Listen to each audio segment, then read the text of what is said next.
Welcome to the podcast that's designed to fuel your success in selling technology solutions. I'm your host, Josh Lopresto, SVP of Sales Engineering at Telarus, and this is Next Level Biz Tech. Hey everybody, welcome back here. We're wrapping up this track. Reminder, it's called Inside the IoT Revolution, Meeting the Innovators Shaping Tomorrow. Today on with us, we have got Mr. Thomas Hamilton and Phan Nueman of Smart City Tech Bridge. Thomas, welcome on. Good to have you. Thank you, sir. Appreciate Thanks, it. Josh. Phan, so excited. Love a good combo here. Thomas, tell us a little bit about how did the origin for Smart City Tech Bridge come up? What do you guys do? How are you going to market? Absolutely. Thank you for having us on. Smart City is the baby between Ham BTC, which was my company, and MSP Services, which was Phan Nueman's company. Funny enough, we got together through a channel manager from Spectrum. I needed help at MSP for one of my clients who was a call center. Russ Thompson put us together, and we became friends maybe about 5 or 6 years ago. And we continued working projects together. And then we had a large opportunity with some municipalities doing a broadband project just last year. And we thought, for simplicity purposes, let's combine the companies and make one, and that became Smart City Tech Bridge. And today we utilize business networking events, municipality networking events. We find opportunities just from showing up. Phan recently went to an RFP get together where you had to be there in person in order to respond to the RFP, and out of that, we got two new opportunities. Is that correct, Phan? That is correct. Yeah, we did get 2 new opportunities, but it was more of a business symposium. So being part of this is just you have to actually show your face and be present and really get a chance to interact with some of the decision makers. So they were able to bring us together, and we really got some really good deals, hopefully coming out of this. So we're excited about it. Love it. Phan, can you give us just a little bit of background? We're going to make everybody go back and listen to the other episode that Thomas was on if they want to hear his background cliffhanger. So can you give us a little bit of backstory, just a 30-second overview kind of on your background in the space? All right. So for me, I'm a geek. I've been a geek since I was little. So I'm into technology. I love tinkering. So, and the fact that I got into technology was more of a stumbling, into it. And over the years, I've been able to work with banking organization, MSP, IT services, all the way up to network security. And in the 30 years I've been in technology, I've gone all the way up to in the cyberspace, an architectural engineer as well. So there's a lot of technology level that I have, but I also prefer to really be able to sit back and understand the business side of it. Because if you understand the business of how a business functions, you can actually bring in the best technology to be able to run the operation. Love it. Josh, And yes, I might ask, Phan loves to tell the story to everybody. love a story. I Phan, love a what story. made you move to Charlotte? All right, so this is how it is. I lived in a place called Kings Mountain, right? So Kings Mountain is a very rural town, and there was no internet. There was only dial-up, if you remember the 36.6 baud modems and 56K. So I decided that I wanted to get to a place where technology could really help drive me and get me to that next level. I moved to Charlotte to get me a 1.54 megabit data through Roadrunner. I'm not sure if you remember Roadrunner, but you might be too young to remember Roadrunner. Oh, I remember. Yeah, I'm way older than I look. It's the facial hair thing that gets Oh, it's the everybody. facial. Okay, Yeah, see, but you yeah. look better than I do with the gray hair. And then that's what brought me into technology. Then I was excited to get that data speed, and then it took me to being able to learn, gave me a huge knowledge base, to be able to get into this field. And I've been here ever since. Love it. I love it. While we're on you, Phan, I like to share lessons learned. Some people have learned lessons the hard way. Some people have had great mentors. Anything in the last however many years, 5, 10, 20, whatever, any great lessons learned that you want to share with the audience? Yeah, one of the things that I really like is one of my mentors also mentioned this to me, but one thing I like is you really have to be honest in what you're selling, right? And you have to be able to translate and tell the client how it affects their business. So it's really good to get yourself immersed into the technology that you're selling. If you don't, bring someone along And don't always be ready to say, hey, I don't know it. Let me get you the information. Don't pretend you know about it. And I think that's one of the most critical things. A client will trust you more when they know you have their best interest at heart. So find a way to build that personal, close relationship by being honest and just being straightforward. If you don't know it, you don't know it. That's Fair. how I feel about it. Fair. Mr. Hamilton, any great lessons learned? Any massive mistakes you want to share with our broad public audience that you've learned and you won't make again? Absolutely. And I think anybody in sales knows this one, even though I learned it early on, and it continues, and it happens occasionally. We all drop the ball at some point. We all get Mhm. caught up, and it's that follow up. It's just being able to follow up on an opportunity, following up with a customer, wishing I told them I did this and I did that, and finding out that they just gave XYZ amount of Ah, money and I could have helped Good to them have them. if I just asked, if I just knew to ask. And then lastly, I think what was really important, especially when you build a relationship with your customers, ask them for help. Hey, can you help? Can you help me out by expose me to this department or that department? Or would you give this a try? Would you take a look at this vendor or that vendor or this? Try it out. Let me know what you think. And I found success in that. yeah, I like that. You know, it's a really good example. What's the best time to get a referral, right? When the relationship is at the absolute most high. Mhm. And I mean, certainly that could be a referral to your point. Hey, we just closed this deal. We just solved this business problem. That could, if this is a big company, that could be a referral inside of, hey, I know I helped you on this IoT, or I know I helped you on this mobility or this security project, but I also do all these other things. I've got this technology ecosystem at my fingertips that you may or may not be aware of. Who else can I help in the way that we've helped you? I love that. I can at least remember we were talking about my illustrious career as a vacuum salesman before we started recording, and I'll tell you the best time that I got paid for those referrals that I brought into the sales meeting every Monday, and the best time to get them was when somebody bought this thousands of dollars in vacuum and was looking for a discount on some of the other pieces of it. They're happy to cough up all those referrals. So yes, just ask, right? What's That's the good. what's Yeah. the worst what's the worst that's going to happen in that? Somebody will say no. That's Cool. it. You're right. And you just go on to the next one. All right. Let's just go, a little bit of an origin here. Maybe Thomas, talk to us about, one of the first deals of the opportunities that you got engaged with in this space, right? When we're talking about mobility IoT, and how did that kind of open your guys' eyes here? Whoever wants to chime in on that. It's funny. It's we went in on, like I said, on a big broadband project, and just talking to the municipality and the leaders in there, in the community, we found out about other issues. Mhm. We talked with about IoT trailers from Epic IO, and just kept having conversations and finding out that, they're really behind some things, and they were having water treatment issues. So we Yeah. started having conversations about water treatments and doing sensors to monitor how the quality of the water, the overflow, things of that nature, all the issues they were having. And then the mayor brought us back to, well, our meters are really old and we're supposed to be replacing them. We're looking at something which basically was traditional. And what we exposed to them was an opportunity for an IoT solution utilizing water meters, being able to track the water usage from your office. Because now I think the situation was they'd have to send somebody out. The meters were always inaccurate. The citizens were upset that it was inaccurate. They have since found out that there was theft and there was corruption. Mhm. And this solution would virtually eliminate the majority, if not all of that. So that was our first opportunity, our first wade into it. And then kind of figuring out and learning that, hey, the water meter is attached to the cell phone towers, which can be put on top of a water tower, and how all of that interconnects.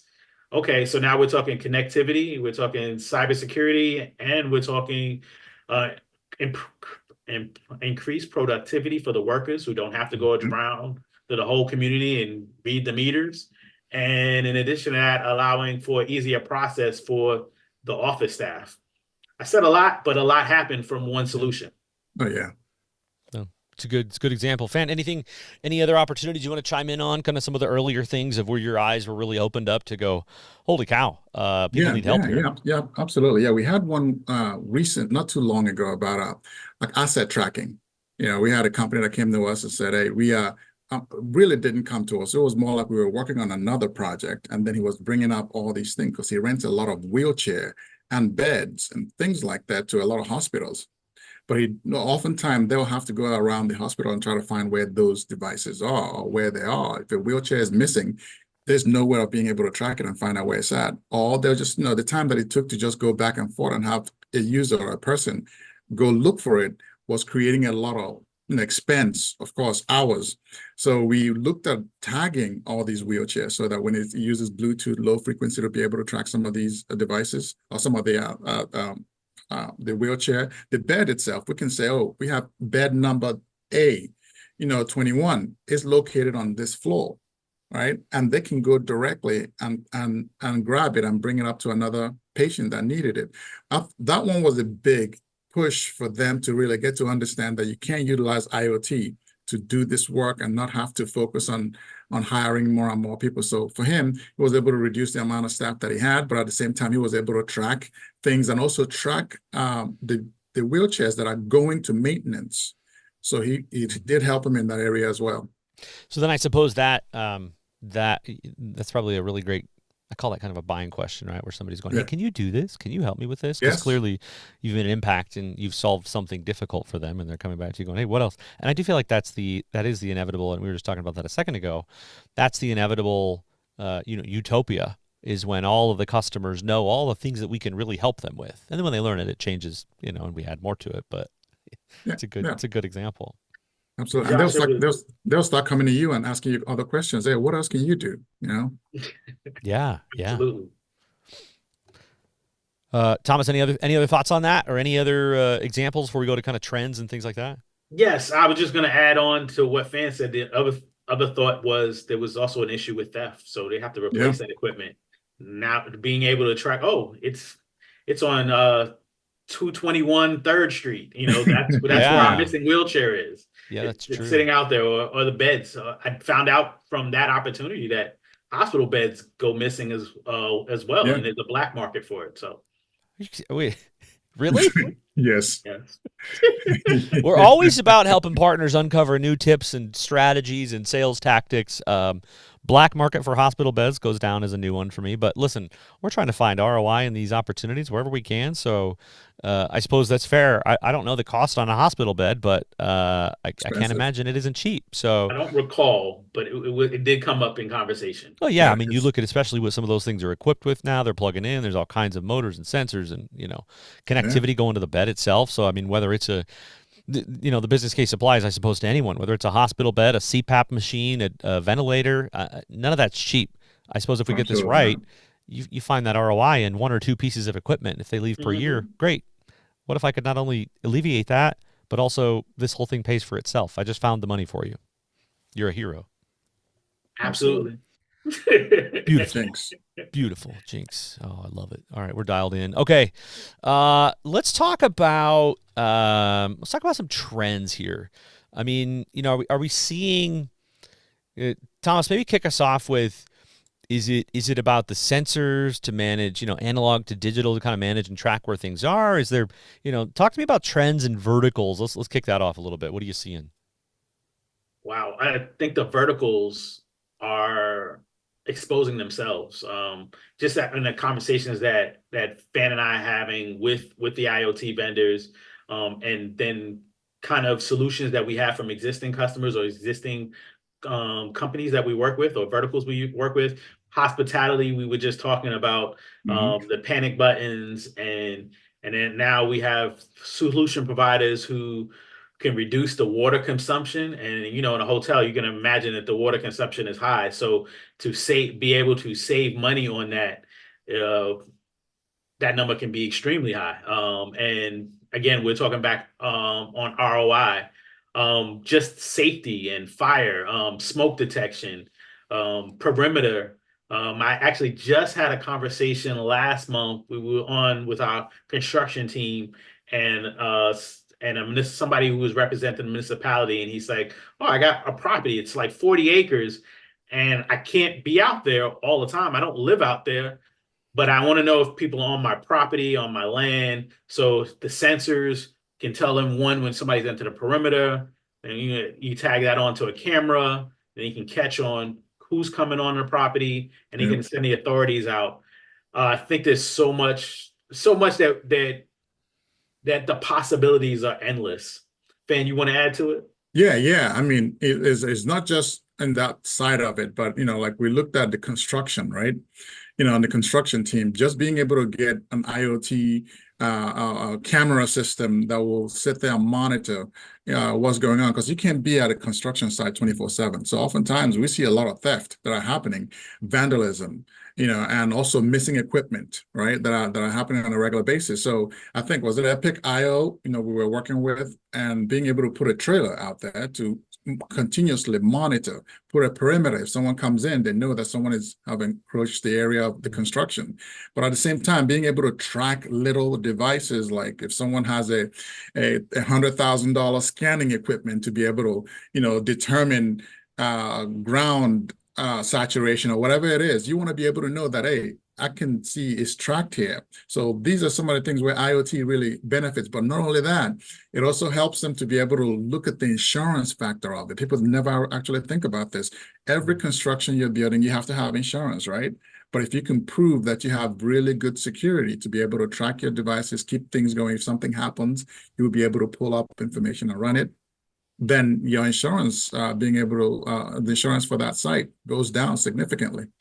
Josh, one last thing, because it just recently came up, and we all were floored because I had to act it out. And we were at a networking event, and we were talking to a municipality who dealt with transportation. Yeah. And Josh, have you ever heard when with casinos where people lay down and pretend like they slipped and fell? Oh yeah. My back's hurting just Well, thinking about it. unfortunately, apparently, it seems like people do that in front of rails. The Oh. cars, they let themselves get hit so they can Oh. sue the city. And so Wow. that's where the conversation came up was, oh yeah, we got to refresh our cameras. We have to put some new sensors on it because we need to see what happens so we can protect ourselves from fraud and liability. And back to what Fan sparked me up when he said insurance and the insurance. Yes.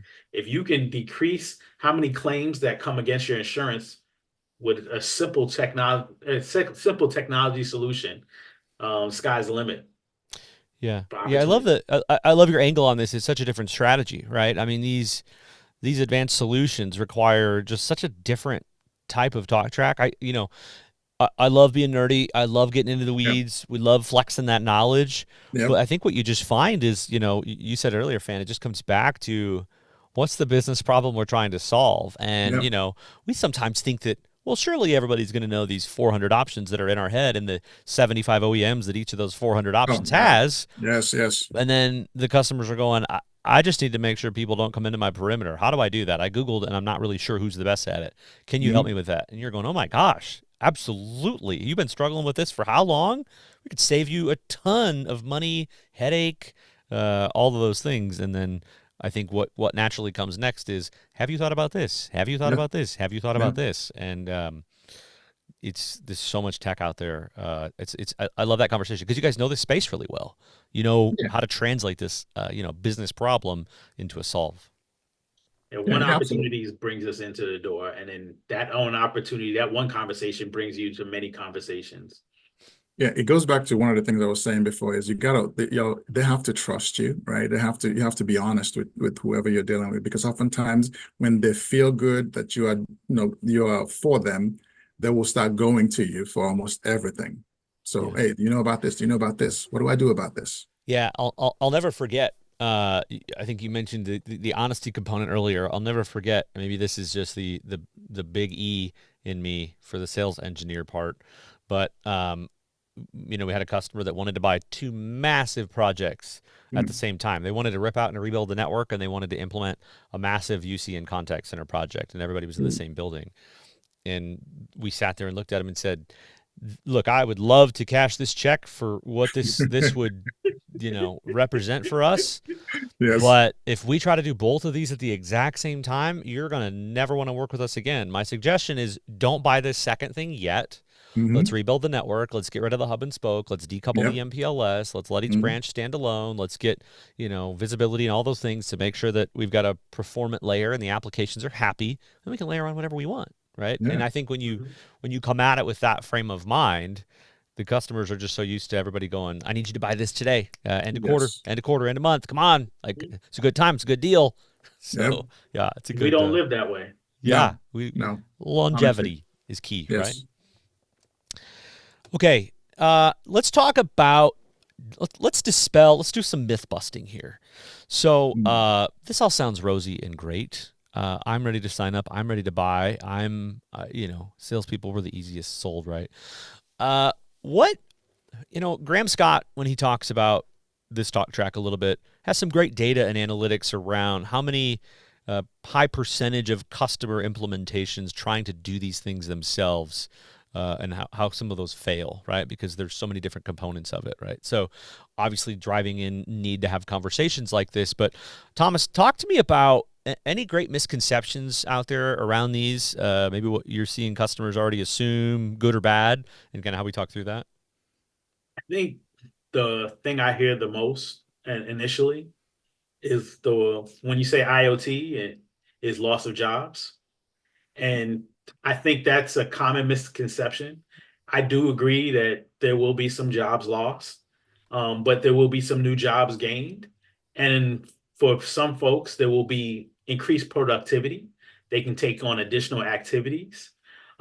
Just in our water meter conversation, like I said, if they need to check water meters, they have two guys who are devoted. Yep. They have to remove from their utilities team to devote to going around every community, so that, of course, there are water meters that are missed, they're misreads, and then they got to send that guy back. So if he's working on a water main that burst in the street, and literally I saw that, and while I was out there, he's got to stop and go back and go read a water meter, while they're having a major break, because they have 7 guys. So there's 7 guys have to do that. So, and then just reporting, there's just more information that comes in. So I think, like I said, first and foremost, the misconception is that loss of jobs. And then Phan and I talked about this as well, and it was some misconceptions he heard as well. Yeah. For a lot of it is most of the time people think it's for, IoT is for large industries, right? It's not. If I'm a small business, a medium-sized business, this doesn't relate to me. There's no way I can benefit from it. But that's actually wrong, because when I try to explain to people what is IoT, things like thermostat, something that can monitor your thermostat, that's IoT.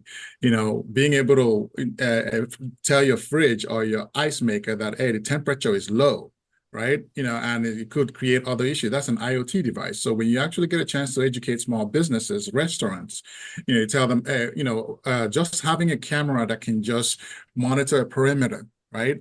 There's not a lot of cost involved in that. And then you run into issue where they're saying, well, I have this old technology. Can IoT help?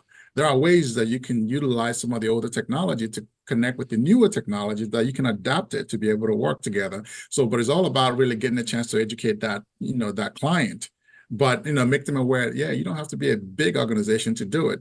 But the biggest one is you can actually use IoT to improve your process. Because, think about someone who's driving, all the time, exactly the same way to get to their, to truck a certain amount of, let's say, wood. After a while, you start realizing they're spending a lot of time using IoT device that's tracking, spending a lot of time on this one particular road when, statistically, you can go through and look and see, hey, going this route will save you 15, 20 minutes, an hour, and you can use it to automate a lot of the things you do and build a better process and reduce cost. Love it. Love it. All right, let's get into the weeds. Let's get nerdy here. Let's talk about a deal. All right. So, Phan, maybe you kick us off in this. So what I like, we talk about a lot on the show, is things don't always end up the way that they start, in a good way, right? We tend to uncover a lot more. So walk me through an example. when you got brought into, one, what did they say the problem was, and two, what was the tech stack, and then ultimately, what did you end up putting in place? What was the solve, and anything good that came out of that? All right. So we had one where, initially it was they wanted a way to be able to protect the perimeter. This is a school. I'm not going to really say the name of the school, but they want to be able to protect the perimeter because yeah, students always, have crazy things to do. Sometimes they'll go certain places to try to do whatever it is that students do at that age. I'm sure we all were, at that age at one time. So we had other things we were trying to cut class. So by the way we did it was not just the perimeter was great. The perimeter was okay, but we were able to actually put in a system that will track things like someone pulling the alarm, fires that are starting, because they weren't aware that we could actually track fires. So that was another one. Guns, which they weren't even aware that you can track guns, by utilizing some of this device. But at the same time, told them that, did you know that we can actually use this security system and integrate it into the, cyber security side? So connecting things like the system into an Active Directory, right? So whenever you create one account, you can easily build a perimeter access all across the board of what that user have access to. So when they badge into the system, it will identify their face as they're walking in. They may not even have to badge in. You could just look at your face recognition, and they can walk in. Some of these things that they weren't aware of, but when we brought it up to the table, they got excited. Oh, what else can he do? And Thomas, you can add a little more to this because he'll tell you some of the stuff that we saw. Yeah, I think Claro did that presentation and they did a great job and just having that conversation. I think we also talked about when the drone came over. This was an example during the meeting, but it was a drone came over an institution and helped hack into the institution. But now you have perimeter security on the roof that can see a drone because unfortunately, uh, bad actors are always thinking outside the box, and they will come up with a new idea, and we need to help our clients think of better ideas on how to solve those solutions. And so tying in the physical security with the cybersecurity and at the community college would made sense. And I had, and with my own clients, I had that same conversation about financial institutions and helping them out. Like, hey, did you guys think of that? Because they have, in a sense, they have more to lose because they have millions of dollars that they need to protect.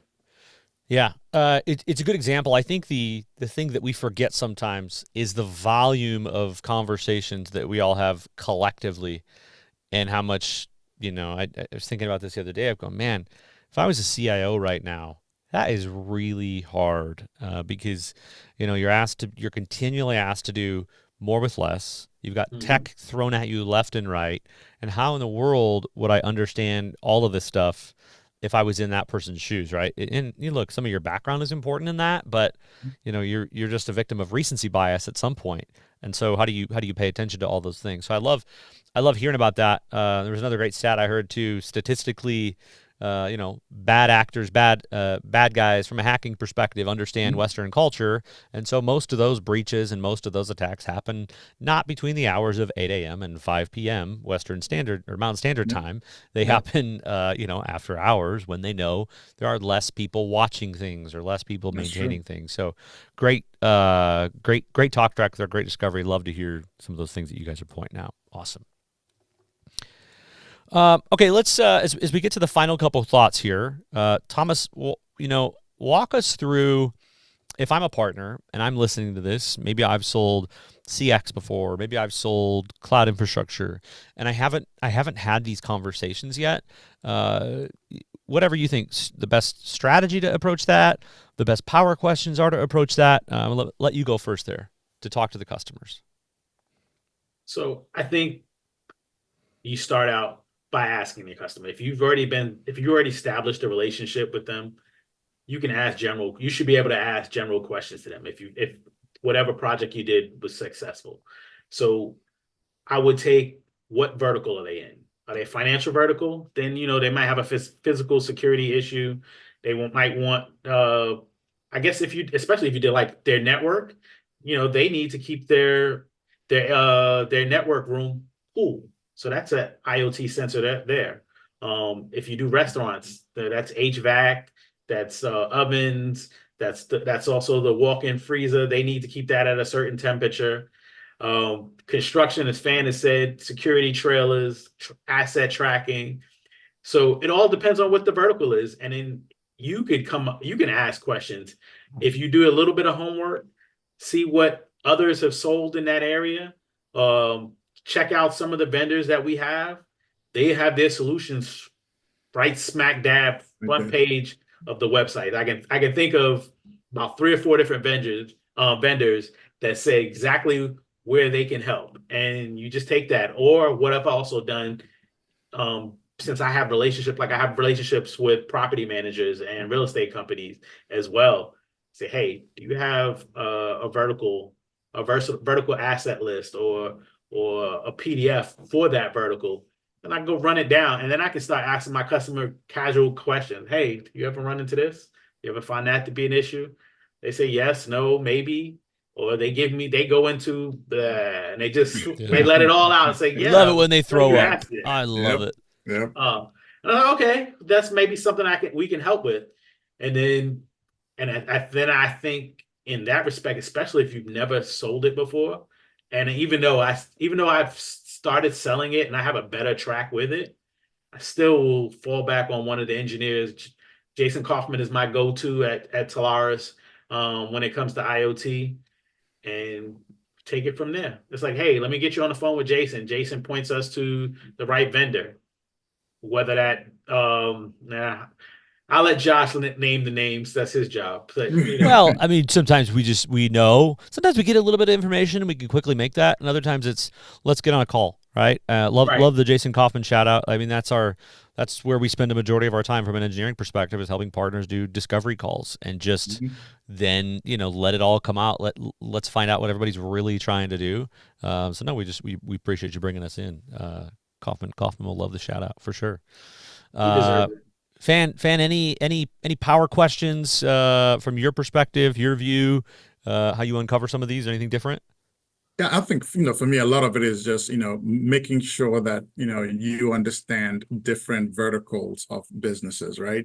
If you're working on transportation, you want to know what it is that they would need, as transportation. And if you're working in manufacturing, you want to know, they're probably likely going to get into a lot of automation, a lot of inventory, a lot of, things that relates to automating that task. So you want to know a little bit about different area. And the medical side, what is it that they need? What's their pain points? Finding out what their pain points is. That's what I try to do as I meet, as I go through different verticals. Like, for example, I know CPA. If I walk into a CPA office, I know first thing I want to think about is security, right? I want to see if they have, the best, because they have a lot of PII data that they're working with, right? I want to know the firewall, up to par. They're able to, monitor and encrypt the data and see what's happening within the area. Medical, are they HIPAA compliant? So these are some of the things you want to think about, but not just let it be your leading point. Let it be that you have that knowledge base, because so when they start talking and start bringing things up, you can fire up and say, hey, what about this? What do you guys do about this? What do you do about this? When you ask those questions, they will give you, like Thomas said, they will just spill everything. It may take a couple of minutes the first time, but after that, they realize, oh, this guy actually knows what he's talking about. This girl knows what he's talking about. Let me see what else they got. They'll start giving it to you. But just educate yourself. Listen to this podcast with Josh. You have a lot of podcasts all about in different area and different vertical. Try to get that knowledge base built in. Knowledge is power. That's what I believe. I'm a nerd and I love what I do in technology, but I always believe the more you know, the better you are, and the better you can present, and the better you can teach. So be an educator. Very, very important to teach your clients so that they will know. Love it. Good stuff. Good stuff. All right, Thomas, final question here. If you had your crystal ball and you could make a prediction, we're talking mobility, we're talking IoT, we're talking innovation, we're talking today, tomorrow. Where does this go? Put us out 12 months, 24 months. Are you seeing different innovations? Are you seeing anything different business drivers that you want other partners to be aware of? I think what I see 12 months out, 24 months out is that as partners, we're going to be more involved in more opportunities, because as we grow and learn, we already have the connections. That's why That's why these vendors, suppliers let us in, is because we have inside connections that they're either, if they have an outside sales team, doesn't have, and if they don't have a sales team, they definitely need us. I see us growing the space and creating new opportunities. One thing that I've learned from listening to a couple of suppliers, there are problems that they haven't even developed solutions for yet. It is still evolving. It's an evolving industry. And we're going to come in as partners and say, hey, our client, our prospect has this issue. Is there a way you can solve for this problem? And one or two or three of those vendors will say, we'll research it, we'll do R&D, and we'll get it done. Love it. Good. Love it. Phan, final thoughts, your predictions, your crystal ball? Yeah. So I always believe that technology is ever evolving, right? Right now, I think the rate of technology change is what, about 42%, in how it is traveling at the speed of light, probably faster than that right now. But what I'm seeing a lot is, IoT is big, right? But in that whole IoT sphere, is what you see is AI. When you combine IoT with AI, that's when you're going to see a lot of things that are going to be automated. And I see future of driving vehicle cars, are going to transition into that space where you're seeing, automation. But in order to have automation, you need IoT device to be able to get on the road, to track cars. Cars need to be able to communicate with each other, right? To each other, and be able to drive. So all this conversation and communication is going to require things like high-speed internet. It's going to require 4G, 5G, 6G of data that are coming around, even up to, so you need low latency travel that's going to happen. There's in things like satellite communication, low orbit satellite communication is coming down, is going to be a pretty prominent, things that we're doing. All of us are going to have a smartphone that connects to low orbit satellite. So technology, I'm excited about where it's going. I wish I could live to be 100 so that I can see, I might live to be 100 so I can see all the best tech that are coming down the pipe, so that I can be that 90-something-year-old with a cane and just saying, hey, beam me up, Scotty, Yeah, I love it. I love it. There's a super nerd alert. There's some cool YouTube videos on, some of the oldest videos ever recorded, and it isn't all about necessarily technology, but just to see what these people's frame of mind were. It's really grainy video, at least there's some audio there, but just to go back, these people that have lived 80, 90, 100 years, right? Just empathetically trying to understand what they've seen. I think that I'm with you on that one. That stuff is just fascinating to me. It's amazing. All right, Phan, thank you so much for coming on. Loved having you on. Loved all the knowledge drops. Really appreciate everything you're doing. And just again, thanks so much, man. Thank you. Thank you. Mr. Hamilton, good as always to have you back. Thanks for bringing some knowledge. And Smart City Tech Bridge, go check them out. You guys are awesome, man. Thanks so much for coming on. Thank you, Josh. Thanks, Josh. Appreciate it. All right, that wraps us up. And I would be a bad host if I didn't remind everybody, whether you're listening on Apple Music, you're listening on Spotify, go out there, go like, go subscribe. We're dropping every Wednesday. You're never going to miss any good content. That way, you'll automatically get those notifications on your device. That wraps us up for this week. We have met the innovators shaping tomorrow inside the IoT Revolution. I'm your host, Josh Lopresto, SVP of Sales Engineering, and this is Next Level Biz Tech. Next Level Biz Tech has been a production of Telarus Studio 19. Please visit Telarus.com for more information.